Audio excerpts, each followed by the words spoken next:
Welcome to NeuroNoodle's Neurofeedback and Neuropsychology podcast featuring tech legend Jay Gunkelman. He's the man who has read well over 500,000 brain scans, and Dr. Marie Swingle, author of iMinds. Our goal is to provide information and promote options for better mental health. The NeuroNoodle podcast is supported by listeners and businesses just like you. Jay Gunkelman. Early morning sun with the dog on the lap, Oh, yeah. EEG t-shirts, You are American. Oh, that's a nice t-shirt. What's it say on there? This was a puzzle that we created, and it's EEG based. Okay. You can see spike and wave. Okay. This is absence, like just question marks across it. This is a sleep spindle. There's somebody laying there with a sleeping cap on their head, a sleep spindle. There's a grand mall and petite mall epilepsy. There's a big shopping mall and a little. And then at the bottom there's cardioballistics. There's a little gun and EKGs. So and Where'd it was a. I came up with this stupid idea when it was SNR. There was no I in front of it. We had dropped the first S already. Society for the Study. It just became Society for Neuronal Regulation, and then I was added for international. So. But this was about the time, I think it was 1999 or 2000, and it was a puzzle, and you had to write down your guesses as to what these meant. And Judith Lubar won.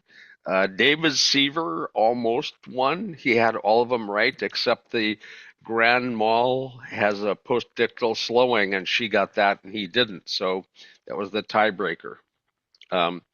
Anyway, it was just they sold T-shirts, and it was a contest for solving the puzzle on the shirt. So That is a sweet t-shirt. If it came in 9XLT, I might pick one up. Well, there aren't any anymore. So, well, imagine this is a 25-year-old T-shirt, But then I've got so many old T-shirts from various things. I'm a T-shirt person, So Yeah, preach it to the choir. Hey, Dr. Marie, how was the Q&A last night? What'd you think? I think the topic is art versus science in neurofeedback.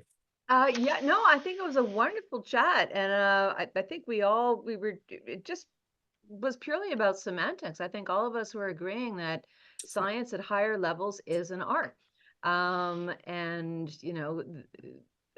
we get caught up, I'd say, in modern definitions of art as singing and dancing and playing the guitar. But if you go back to classical definitions, architecture, higher levels of mathematics, these were all even back in the day considered art. Or the medical arts. Exactly. Yeah. So it was the practice of medicine, So So we're screwing up our definitions, quite frankly. I mean, my big point that I make all the time is it's really about pattern recognition.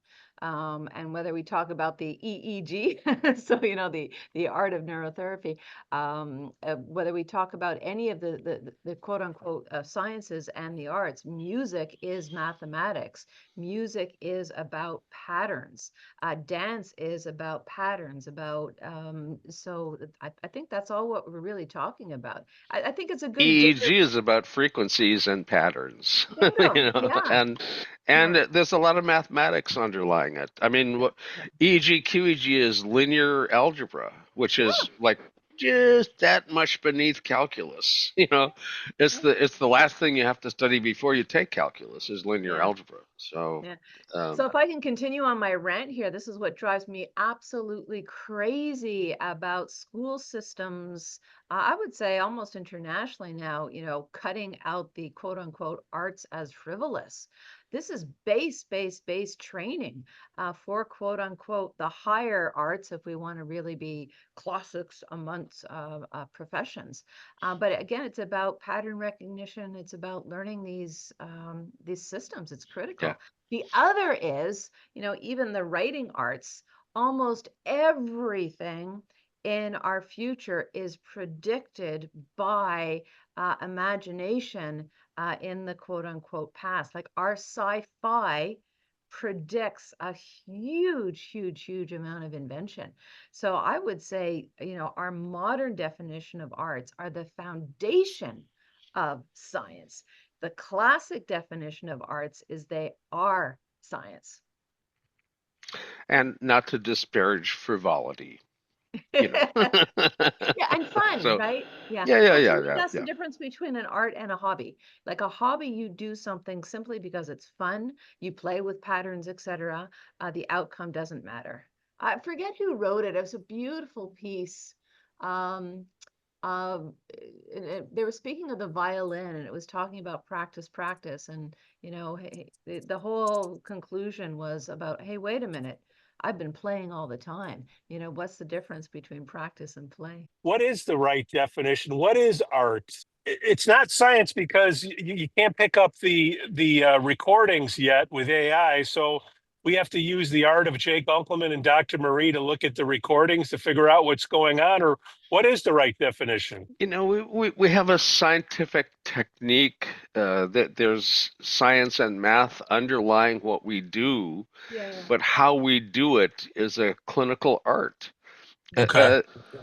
You have to establish a rapport with your client, otherwise there's no connection. How are you going to identify whether there's subtle progress or not if you're not connected? You can't do this robotically. That Corey Hammond showed that if you just hook somebody up and leave the room and let them go, you don't get as good an outcome as if you're actually with them. It's not like you want to intervene aggressively, nitpicking every little bit of EEG change that they do. But if you're sitting there with them and they get something, a good run, you give them a little attaboy, like a coach or a friend. And the just being there makes a difference in outcome. Now that's proven in a small study, but it's intuitively known by people in the field anyway. There are models that basically hook people up and let them be, and listen from the other room to see if there's still beeps going on. But again, there's an art to the delivery of the science. It takes fewer sessions, and the sessions are much more successful when there's a human connection and a presence. I mean, it's as simple as that. But back to simple and definitions. Yeah. To me, art is the successful application of science or practice. The successful practice of something becomes an art. Well, if you want to practice, you want the tech to be science, and then you're the operator, you're the art. You don't want technicians doing the art, do you? I think that's a good point. I think that's where the divide is, who is capable of doing the art. You have to have a whole lot of knowledge, and dare I say practical knowledge, which means experience, to be termed, I guess, an artist, right? Did I insult you, Jay? No, no. There's perfectly good techs that operate with clients. They have to have good interpersonal skill sets. They have to have knowledge. You don't just pull somebody off the street and turn them into a person that can do good neurofeedback therapy with somebody. I'm going to jump in though in Jay's defense here. What we're talking about here is labels. And I get on my Yeah. soapbox about the importance of labels. And that's a cultural thing because our labels now essentially, or the letters next to our name, ensure that you've had a certain amount of formal education. But I would say this is another great divide. Wherein many people with the appropriate levels, the appropriate credentials next to their name, never become artists. Okay, they're missing that element, that ability to assimilate the concrete, for lack of a better term, with the practical, with the interpersonal, right? Like, who do we call an artist versus a hobbyist, right? It's essentially if they're successful at what they do per se, or it used to be. The whole notion of the starving artist is a very, very, very modern Well, concept. I think the IRS says you have to make a profit in 1 out of 5 years, so maybe that's what it is. I mean, don't laugh. I mean, I got myself in all kinds of trouble, and anybody who knows me well, I consider myself an artist. I paint, I draw, I play music, I sing. I'm very, very grounded in the arts. The clinic is just full of art. I come from, I have to thank my mother for all of that, right? But the huge difference is, do you make your living from it? Okay. And in past, we talk about patronage. Are you selling a commodity that somebody actually wants? Okay, so this is what I'm saying. The whole notion of, now, of course, this is historically modulated, but are you truly an artist if what you're producing is not desired by others? Like, where does this label come from? That's where I contradict the starving artist. Perhaps you don't have your patterns figured out correctly. But as I said, this is modulated by time and history. Whether you talk about musicians, phenomenal musicians that we would bow down to now, who never made a penny or were starving in their time. A lot of the classics, Van Gogh is a classic example as well. Just, they were ahead of their time. So you have to be really, really careful about all of these definitions. But to me, art is successful practice based on knowledge. And I'm happy to be a tech. And yeah, sorry, I went. Gosh, I went on my own tangent. I think maybe it's early for me. Actually, I've been up late writing, but that is my point. That you can have. It's not the label per se. It's the combination of the concrete knowledge, and the application, and that crosses in arts and sciences. And I think that's where we get our Well, things mucked up. I think everybody knows the level of genius of Jay, and pattern recognition and experience, art or science. well, this is wisdom, right? I mean, one of the things, how do you to me, why we get wisdom over the lifespan is simply you start to see the patterns of things. You don't repeat the same stupid mistakes, right? And that comes with time, and that comes with practice and application. Yeah, science and art also have intellect, Yes. and the intellect is what can do the pattern recognition. Yeah. And I use the old-fashioned skin version of intelligence instead of the artificial kind to see the patterns. Yeah. But it's basically pattern recognition, and it requires lots of exposure to see the patterns. Yeah. And it depends upon what you expose them to as well, which is part of the problem with the science of EEG trying to solve psychiatry. They don't have the data. They've recorded epilepsy and encephalopathy and restricted it to diagnostic utility instead of its full glory as a way to gain insight into the brain's function. So, if all you're interested in is diagnosis, you're interested in billing. It has nothing to do with predicting what works for therapy, and ultimately, that's the clinical art.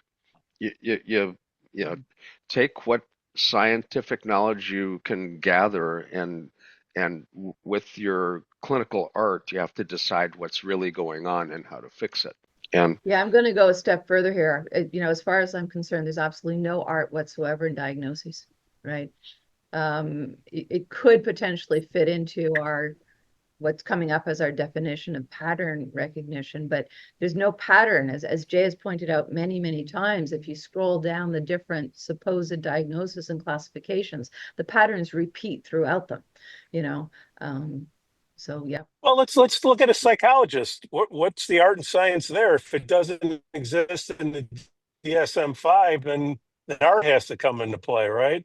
Yeah, well, I'm going to get myself in trouble. I'm going to critique my own profession. I think a lot of psychology has gotten itself trapped in standardized assessments. Okay, so you essentially apply tests and tests and tests built by other people, and then you analyze them or calculate them and put people in a box.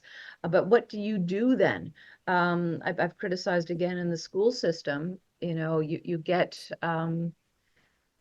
essentially permissions to be able to do things differently. I go as far as to say many, many assessments contribute to disability, or what I call manufacturing disability. Okay, it's perfectly fine to find a deficit, but because somebody has a deficit does not mean they should, the community around them should say, okay, you don't have to learn these things, or you don't have to perform to the same degree. And that's where I put in the art. So a true, I would say, practical artist practitioner would find ways to teach this child. They'd find ways, or they'd explore ways in the data that this child would learn. So it's a boxing. And Jay talks a lot about diagnostic versus prognostic. Diagnostic, here's your label. Prognostic, okay, this is how your brain works. And here's the path to how we can help you learn better. I just happen to choose education at this point, but it goes round and round and round. I mean, I have people come, speaking of going around, when they come in the clinic, they want a diagnosis. I'm like, okay, yeah, I can do that. Then what? Okay. And do you want to spend anywhere from $600? It's never under $600. Okay. Do you want to spend anywhere from $6,000 to $10,000 to get yourself a label, or do you want to spend a certain amount of money and actually get out of the symptom set that's causing you all of the problems, right? Predictive validity is an important concept. And since a diagnosis has no predictive validity, and that's been admitted by the American Psychiatric Association, who owns the DSM, a couple weeks before they published it, they said it has no predictive validity. Yeah. And it wasn't a Bible, it was more like a dictionary. Yeah. If you go through the same steps, you get the same diagnosis. So it was highly reliable, but it had no validity. Yeah. Now, you have to be reliable if you're going to be valid, but just because you're reliable does not mean you have any predictive validity. And it was a well-intentioned attempt.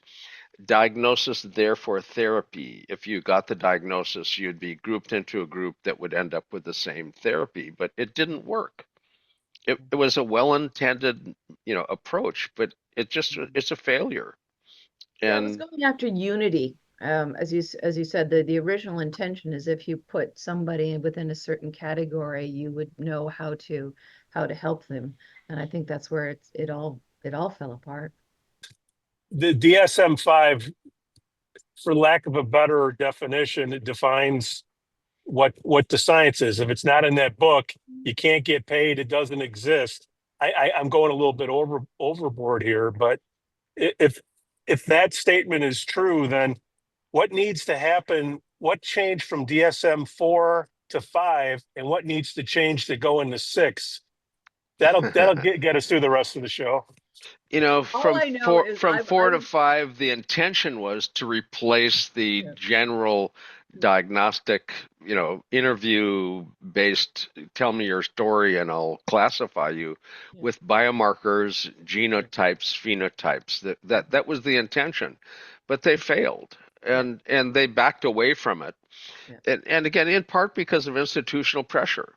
There's a lot of universities that are studying, for instance, depression. Well, they have all sorts of paper and pencil testing, and depression is what they study, but they don't have any biological or genetic or no biomarkers, no genotypes, no phenotypes, nothing that can be funded now with the research domain criteria, which is what they've said they've switched over to, but they haven't. They still fund the universities that are doing depression work with paper and pencil testing. If you're doing the right-hand Halstead test battery, which dates back to the post-war brain injury observations by Halstead, and then Reitan did a little criterion keening and cut it down from like a 7-day study to a couple of days worth of study to end up having the test completed. But these are all still coming up with a diagnosis of where in the brain is something not working. It's still classification as opposed to treatment or where's the reparation of fault? Hey everyone, if you're enjoying the show and want to help us keep it going, please consider supporting us on Patreon. Your support helps improve the content and brings on great guests and grow the show. Join us on Patreon at patreon.com/NeuroNoodle. But hey, if supporting financially isn't in the cards right now, no worries. You can still help us out for free by liking, subscribing, and sharing this episode. It really makes a difference and helps more people find the show. If we've earned it, hit that subscribe button and turn on notifications so you never miss an episode. If there's something not working right, how do you fix it? Just pointing at where the problem is helpful if you're a surgeon, but not if you're a therapist. You've got to figure out how to make that spot work, and there's still an art to that. The study by G. Bodenhammer Davis's lab on sending standardized EEG data, one client's EEG, to 15 different services that provided neurofeedback recommendations. And Larry Johnson got back what looked like chaos to him. It looked like random throwing darts at a wall with somebody who was blind. So Jeannie said, well, split it into more experience and less experience, more than 5 or less than 5 years experience. And the more than 5 years kind of congealed on one area, but the ones less than 5 years, it looked quite random. So there is something beyond just the numbers, the z-scores, the maps, the raw data, and that sort of thing. The experience of interpreting what's really going on. Now that you see the patterns that the brain is doing, what do you need to do to change it, and in what direction and how? And that's the clinical art that goes beyond the science of just looking at the data. And I've been looking at data long enough that I have some idea of what's the underlying patterns, where's it coming from, and what systems are making it, and kind of how to tweak those systems in order to change it. But it takes time and experience to kind of see the underlying patterns. It's unfortunate that it takes so much time, but it's a difficult learning curve, but it's the right one. If you're not trying to figure out how the brain is working, and you're in psychology or psychiatry, go into accounting. When I tried to get into this biz back in the day, 5-6 years ago, I got my training 3 or 4 times from John Anderson, because it didn't take after the first couple of times. But what I do remember from that is that we never like to say the word treat. We want to say train. Could that be another label speaking to art versus science? Are we training or are we treating? It depends upon what your credential is. Yeah. Uh-huh. If you're a psychiatrist and you have a client, you can be the person treating them. If you're a tech, you can't be the one treating, you can train. Coaches train. Therapists that have proper licensure can claim to be treating something that Yeah. they're qualified to treat. Yeah, these are And political semantics. Yeah. yeah, and it's a very meaningful one as well because there's manufacturers that will not get FDA registration for their device so they can sell it to anyone. Yeah. If you're FDA registered as a medical device, you can only sell it to people that have a prescription to have it or have a license to own it. And that's That's true. There's a lot of danger in what I would call the the training space because it's a term used by individuals who essentially know what we're doing. We're doing, conditioning, which is training. Okay. But it's also very nefariously used by people, pardon my language, who don't know what the hell they're doing, and stay away from the terms so that they can make a lot of profit off of a theory or a bad practice. I train people who have intractable epilepsy and they're being treated by their Yeah. epileptologist or neurologist, but I train them how to operate their brain optimally. And quite often So they get you're away from using, having seizures, yeah.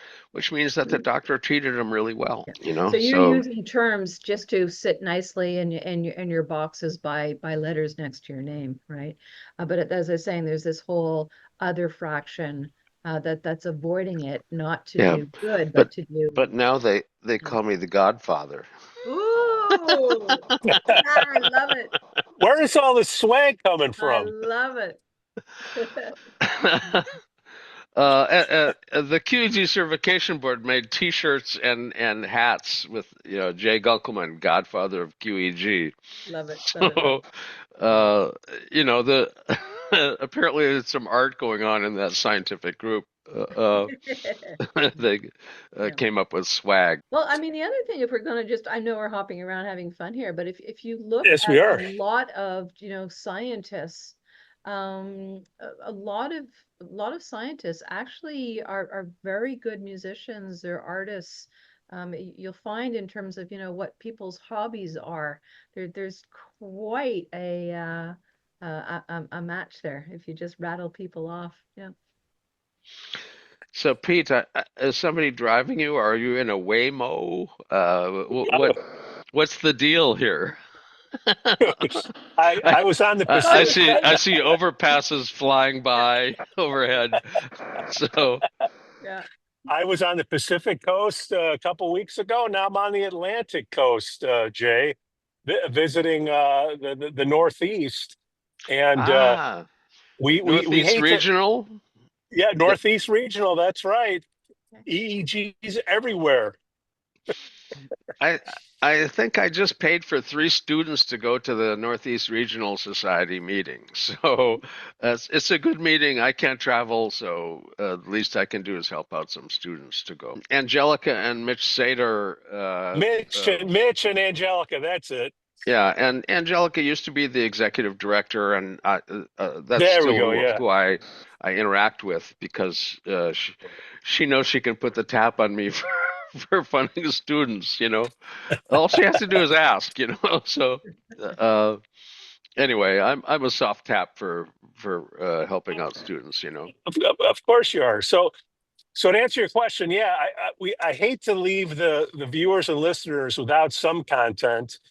So hook or by crook, you get this or you get me in the basement one way or another. Nobody wants to hear me. They want to hear you two. And Dr. Marie, speaking of the content, last night, did anything else pop up that you'd like to address to get on your soapbox before we cut out of here?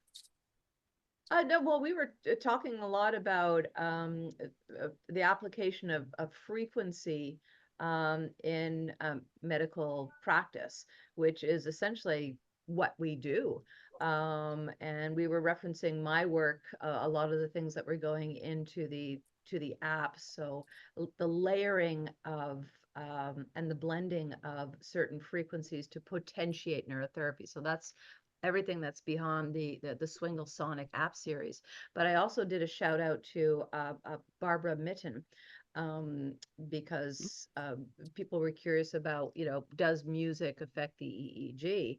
And what she's doing is fantastic, which is yes, but she's coming at it from a very different angle than I am. I'm looking at how I can layer simple frequencies or blend simple frequencies, following the path of my father, Dr. Swingle Sr., to use it therapeutically versus what she is doing. And she might have advanced since then, but she's looking at composers and compositions that produce more theta, or produce an alpha state, or produce more beta, etc. And it's really kind of fascinating, because one of the things you notice is it doesn't necessarily do the same thing to all people. One of the things I did write about as well, and I'm not intentionally trying to promote, but it just happens to be what I do, again, in my book, iMinds, is the effect of different composition or different music styles on different people. So we're right into Jay's kind of phenotypes here. Some individuals quiet through listening to heavy metal or acid rock, things that would just massively irritate other groups.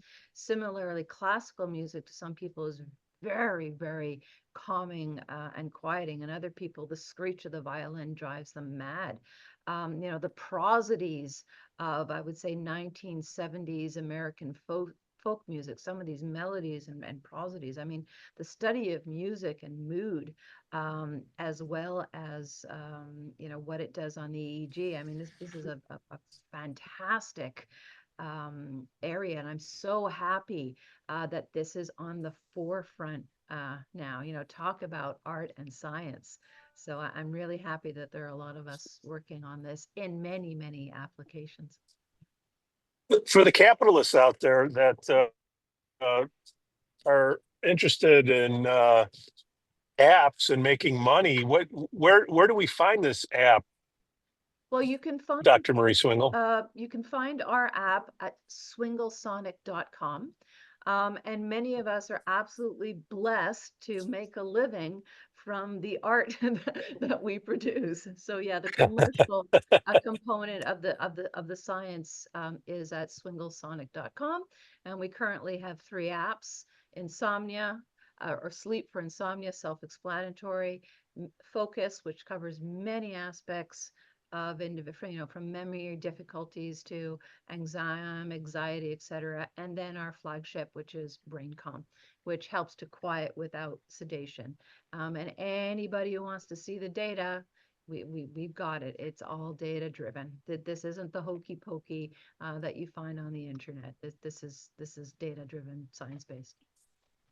And then Jay, we had every Q&A that we do, we have people saying, where can I get the links to the Suisun Summit?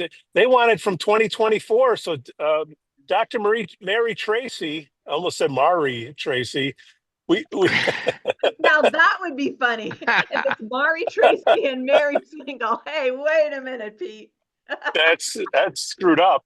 They want access to it, Jay. So I know it's Suisun City, or I'm sorry, Suisun Summit. .com, but I'm sure they're producing all that stuff. But people are asking about 2024 too. They just posted all of the 2025, but we've got 2023, 2024 videos that we've got to also place on the website.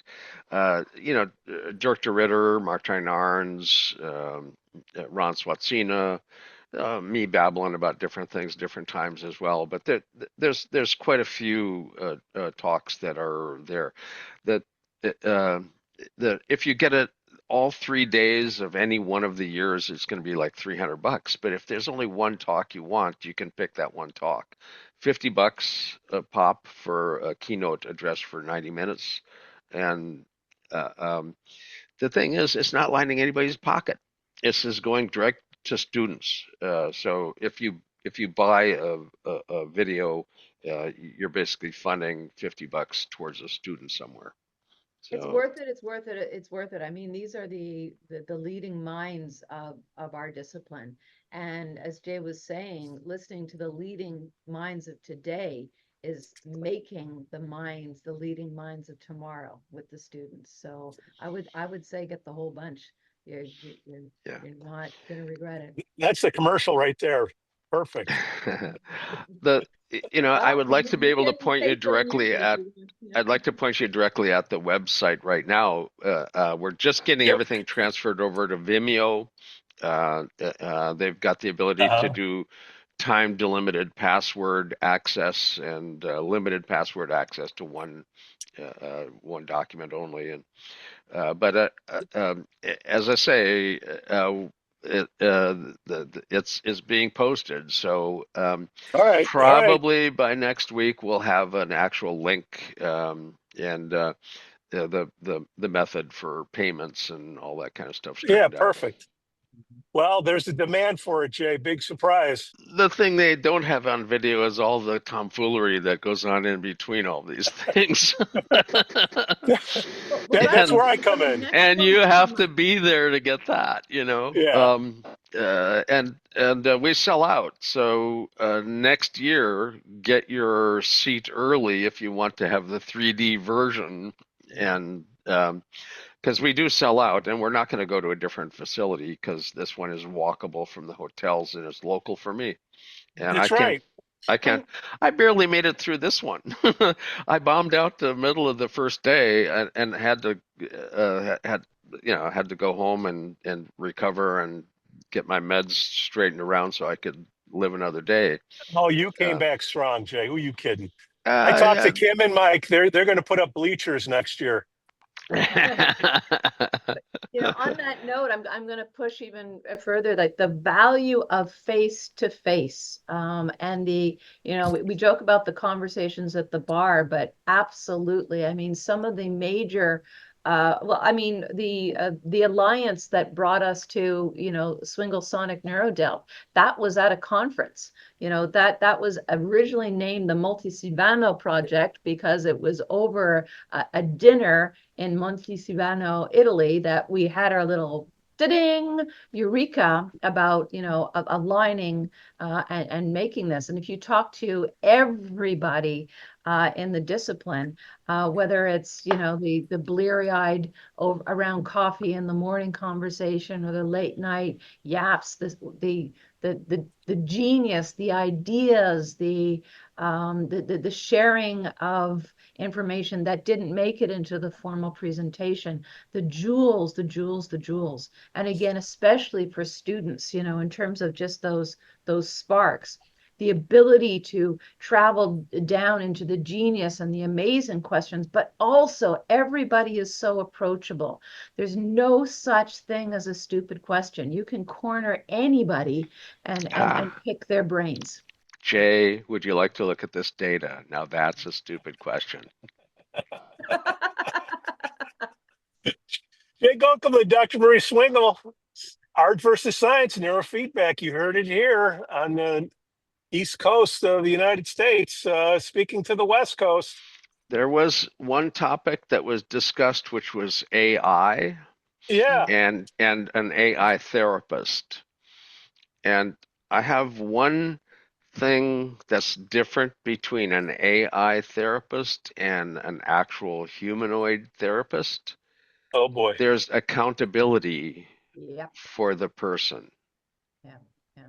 Well, I mean, Pete, I think this is a whole other show, and I would love to go there. So I have to wait for the Okay. sirens to go by. But no, they're major, major. I mean, there's psychosis by AI now. Essentially, people who chat with AI and really start to the feedback that the AI gives them, etc. We've got to be really, really cautious about this. There's a beautiful space for it, but there is a destructive space for it, and both are fledging now. So Yeah. we got to be careful. I have to say that one of the critiques was that there the AI was saying things like, I hear you or I understand you, and it was causing a false Yeah, sense of connectivity. yeah, I don't think it's a false sense of connectivity. The person is feeling connected. yeah, So it may not be a connection to another human, but yeah. the AI, if you look at a lot of the output when you ask a question of AI, the first paragraph or two are puffery. Mhm. Oh, how bright of you to ask this question. It shows how well educated you are. I mean, the first paragraph or so is really not anything other than pure puffery. So if you throw that away and then get the dump of data that they have, go through the data dump and see what's there I for think you. you got to choose a different avatar for you, Jay. There's a puffery avatar, and then there's a straight to the point avatar. I think you got to select that one, my friend. Yeah, well, so far I'm sticking with the old-fashioned. I'm looking for real intelligence, not artificial. Yeah. Hey, that's our motto. I mean, a couple of years we put it up. It's now on the Swingle Clinic website, which is there's nothing artificial about our intelligence. Oh, That's the new motto of the clinic. oh, I think that's a thumbnail text. Yeah. So, All right, Jay, Dr. Marie, gotta go. you know, Okay. there's Great human stuff. intelligence, Oh, there we and then go. there's Yeah. and then there's the intelligence of animals, and you know, that they have a good intellect. They're undervalued a lot. So, yeah. Well, that's good. It's more so than a video editor. All right, everybody, have a great weekend. All right, see ya. Pete. Hey everyone, if you're enjoying the show and want to help us keep it going, please consider supporting us on Patreon. Your support helps improve the content and brings on great guests and grow the show. Join us on Patreon at patreon.com/NeuroNoodle. But hey, if supporting financially isn't in the cards right now, no worries. You can still help us out for free by liking, subscribing, and sharing this episode. It really makes a difference and helps more people find the show. If we've earned it, hit that subscribe button and turn on notifications so you never miss an episode. The NeuroNoodle podcast is supported by listeners and businesses just like you. Hey everyone, here's a quick message from our good old buddy Joshua Moore at Alternative Behavioral Therapy. I'm preparing to do an introduction to QEEG phenotypes. This is my first workshop on the topic, and this is just the introductory overview of the project. This is going to be very, very basic. So let's review each phenotype. We're just going to go through them one by one. If you look at the DSM-1, 2, or 3, and you look at the first chapter, it actually acknowledges that the DSM in mental health is just, quote, a descriptive adaptation, unquote. We're going to customize the interventions and tailor them to the individual's brain activity, not just applying the treatments or trainings to the individual's phenotype and maybe even their variants, but also customizing the protocols themselves to fit that person's individual unique frequency patterns. Maybe a dozen ways to have excessive energy in your nervous system, and then there's an infinite amount of ways to relate poorly to that excessive energy, which means that there is a lot of variations in what someone might call anxiety. And that doesn't mean that we're talking about the same thing when we're talking about anxiety. So complicated stuff. But when we look at a brain map, we get some basis in which we can start talking about what is this energy. Then we have to go to the client. We have to start talking to the client about what is your association to this specific kind of energy that I can see now. Then we get to care about things that insurance doesn't restrict us on. We get to care about like the person in a broader way. 85% improvement in mental health report following pairing a medication with a specific phenotype. You know, geez. Okay, have you seen 85% in any mental health studies for any medication? I'm going to be going over a whole bunch of different types of tests, assessments, and things that can be used that have things called neurocorrelates, which you saw some of those already. Better success outcomes. That's what we really want. We need better predictive power. We need better individualization. That's what we want.